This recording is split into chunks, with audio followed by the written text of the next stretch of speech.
मुहर्रम उल हराम से कबल ही सिक्योरिटी इदारों ने कमर कस ली। लाहौर में वज़ीर आला पंजाब की ज़ेर सदारत इजलास में सिक्योरिटी इदारों को अहम हिदायत दी गयी। रावलपिंडी में भी मुहर्रम सिक्योरिटी के कड़े इंतजाम किए जा रहे हैं। यौम आशूरा पर 6000 पुलिस एहलकार, फौज और रेंजर्स की 10-10 कंपनियां तैनात होंगी। शहर में मोबाइल फोन सर्विस बंद रखने की भी सिफारिश की जाएगी। गुजरांवाला में मरकजी इमाम बारगाह गुलिस्तान मार्फत में रंगो रोगन करके अलम नस्ब कर दिया गया है, जबकि CCTV कैमरे और खारदार तारे लगाने का काम जारी है।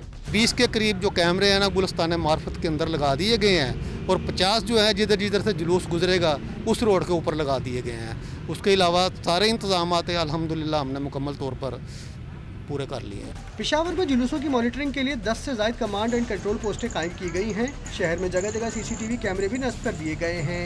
मुहर्रम के दौरान कोहाट, DI खान और हंगू को इंतहाई हसास करार दिया गया है। सखर में मुहर्रम के दौरान 3200 से ज़ायद पुलिस एहलकार फराइज अंजाम देंगे। रेंजर्स पुलिस की हमरा होगी, जबकि पाक फौज को स्टैंड बाय रखा जाएगा।